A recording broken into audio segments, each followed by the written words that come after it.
తెలుసు భయ్య, ఈ నడము దెబ్బ దెబ్బ సినిమా ఏది అంటే ఒక్కటే ఎవరు చెప్తున్నారు, మన SSMB 29 అని చెప్పేసి. నాకు తెలిసినందుకు చాలా మంది చెప్తున్నారు భయ్య, ఈ సినిమాకి అంత రేంజ్ లేదు అది ఇది అని చెప్పేసి. అంటే మన ఇంట్రెస్ట్ వాళ్ళు కాదు, మన ఇంట్రెస్ట్ వాళ్ళకి తెలుసు మన దెబ్బ దెబ్బ సినిమా ఎలా ఉంటుంది అని చెప్పేసి. అయితే కొంతమంది మీరు హాలీవుడ్ని మించగలరా, బాలీవుడ్ని మించగలరా, అసలు టాలీవుడ్కి అంత బాగుంది అని చెప్పేసి మాట్లాడుతున్నారు.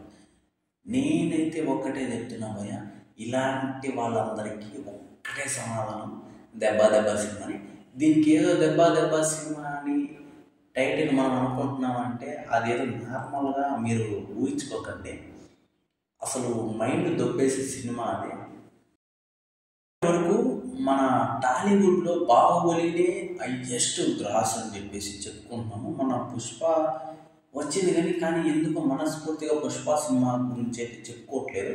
అయితే పక్కన పెడితే మన SSMB 29 మాత్రం బాహుబలిని మించే సినిమా అని మాత్రం అందరికీ తెలుసు. ఎందుకు ఈ రేంజ్లో అనుకుంటున్నారు అంటే దానికి కూడా ఒక కారణం ఉంది భయ్య.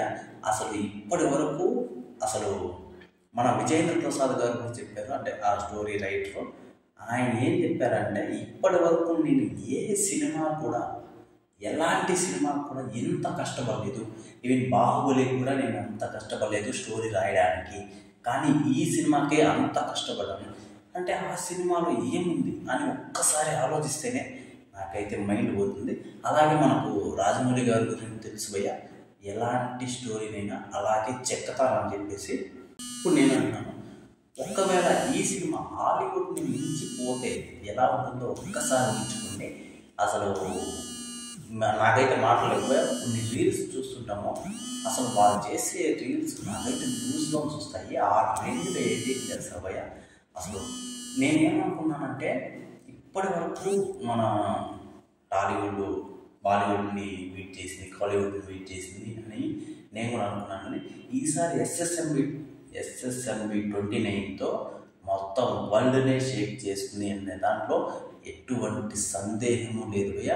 రాజమౌళి గారు నెంబర్ 1 డైరెక్టర్ అని తెలుసు. అలాగే ఫస్ట్ టైం అసలు అంటే ఇంతవరకు పాన్ ఇండియా సినిమా కూడా తీయలేదు మహేష్ బాబు గారు. ఆయన చెప్పారు ఒక ఇంటర్వ్యూలో, అనుకుంటాను ఇంటర్వ్యూలోనే ఎక్కడో చెప్పారు భయ్య, అసలు నేను తీస్తే ఒక రేంజ్ సినిమాని తీస్తాను, లేకపోతే అంతవరకు నార్మల్గానే మన ఇండస్ట్రీలో తీస్తూ ఉంటారని చెప్పేసి. ఇప్పుడు ఆ టైం వచ్చింది అనుకుంటా. ఆయన చెప్పిన మాటలు అట్లే అసలు వెలుగుతున్నాయి నాకు ఇంకా మైండ్లోనే. అదే మాటలతో ఇప్పుడు ఆ సినిమా SSMB 29 అనేది రాబోతుంది. ఎలా ఉండబోతుందో చూద్దాం భయ్య.